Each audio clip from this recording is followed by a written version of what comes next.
بسم اللہ الرحمن الرحیم. ناظرین، 14 اگست کے موقع پر آج ہم خالد پرویز صاحب کے پاس آئے ہیں، جو انجمن تاجران اردو بازار کے صدر بھی ہیں اور پاکستان انجمن تاجران کے بھی صدر ہیں.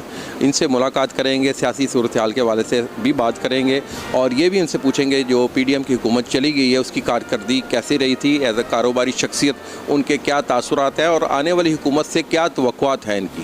جی السلام علیکم. السلام علیکم. کیا حال چال ہے سر؟ ٹھیک ٹھاک، اللہ کا کرم. اچھا خالد صاحب، یہ گورنمنٹ چلی گئی ہے پی ڈی ایم کی، کیسی کارکردگی رہی ہے اس کی؟ دیکھیں، اس میں 15 ماہ کے اندر آپ کارکردگی کسی کی بھی نہیں دیکھ سکتے.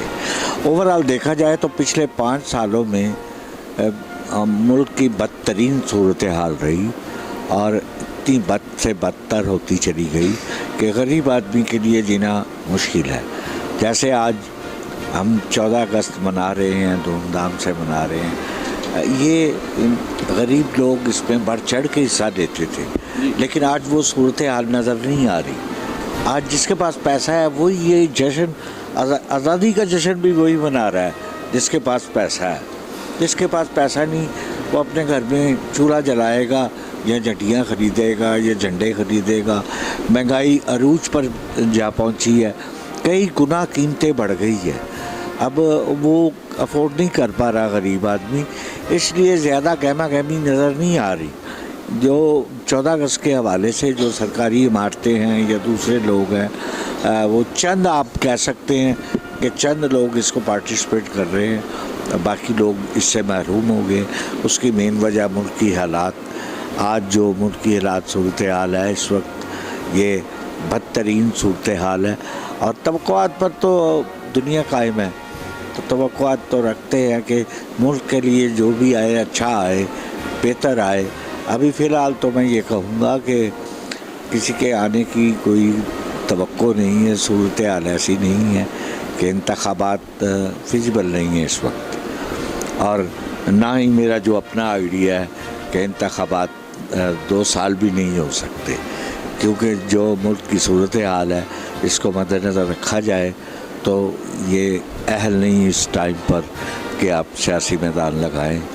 جو خالد صاحب، یہ ایک چیز پوچھنی تھی کہ ظاہر آپ نے بڑے ادوار دیکھے، فوجی ادوار بڑے دیکھے، یہ ایوب خان کا دور دیکھا آپ نے، ضیاء الحق کا بھی دیکھا، مشرف کا بھی دیکھا، سیاسی ادوار دیکھے، تو آپ کو بہتر کون سے ادوار لگے جس میں پاکستان نے ترقی کی ہو؟ دیکھیں، اس میں تو سب سے پہلے تو جو دور تھا جس میں پیسہ آیا، لوگ خوشحال ہوئے، غریب آدمی، وہ دور تھا ذوالفقار علی بھٹو شہید کا. اس کے بعد کوئی ایسا دور نہیں جس میں کوئی خوشحالی نظر آئی ہو کہ بھئی اس میں خوشحالی ہے.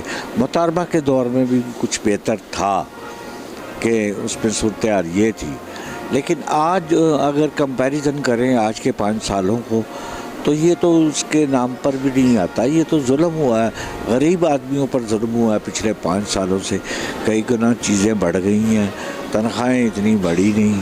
سفید پوش آدمی کی تو موت ہو گئی ویسے ہی، جو موجودہ صورتحال میں نہ اپنے بچوں کو پڑھا سکتا ہے، نہ کپڑے پہنا سکتا ہے، ایک وقت کی روٹی دینا مشکل ہو گئی ہے. تو یہ میں سمجھتا ہوں کہ یہ ایک بدترین دور میں شمار ہوتا ہے یہ 5 سالہ دور. اچھا، یہ آپ سمجھتے ہیں کہ اس وقت جو صورتحال ہے، الیکشن ناگزیر نہیں ہے، ملک کو بچانا ناگزیر ہے؟ یہ دیکھیں، یہ ہم بے وطن لوگ ہیں اور ہم یہ چاہتے ہیں کہ یہ ہمارا خطہ جو ہے اس کی بقا اور سلامتی کے لیے پوری قوم یکجہاں ہو اور اس کے لیے محنت کرے.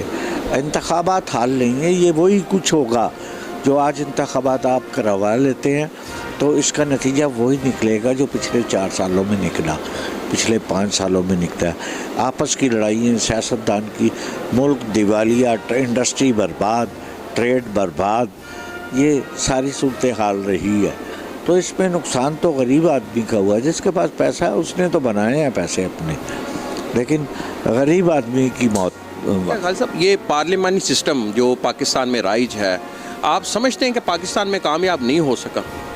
دیکھیں، ہو سکتا ہے، کامیاب تو نہیں ہے، لیکن کامیاب کیا جا سکتا ہے. جس طرح دوسرے دوروں میں رہا، جو عوامی دور سیاستدانوں کے دور میں رہا، جو میں تو صحیح سیاستدانوں نہیں کہتا ہوں، جو پیچھے تھے، مثلاً ذوالفقار علی بھٹو، پیپلز پارٹی کا دور، اس میں ملک کی بقا اور سلامتی کا بھی خیال رکھا گیا، اس میں ہر چیز کا خیال رکھا گیا۔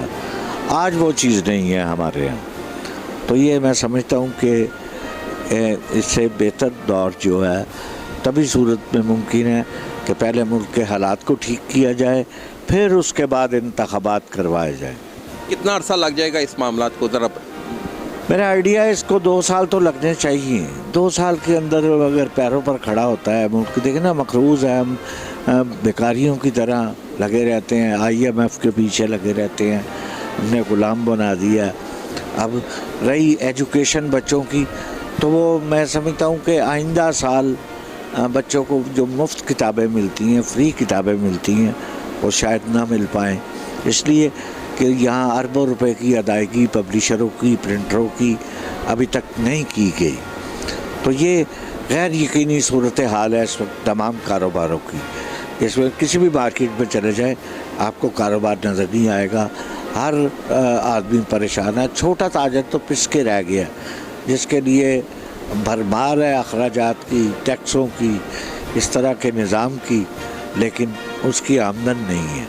یہ بڑی خطرناک صورتحال ہے، اس سے نکلنے کے لیے ضروری ہے کہ 2 سال کا ٹرائل ہونا چاہیے۔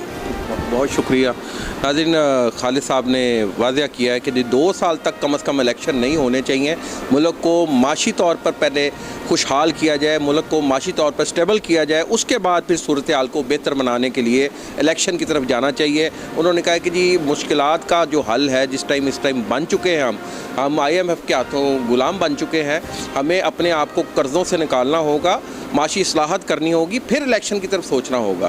دوبارہ حاضر ہوں گے، تب تک کے لیے علی فاروق کو اجازت دیجیے گا۔ اللہ نگہبان۔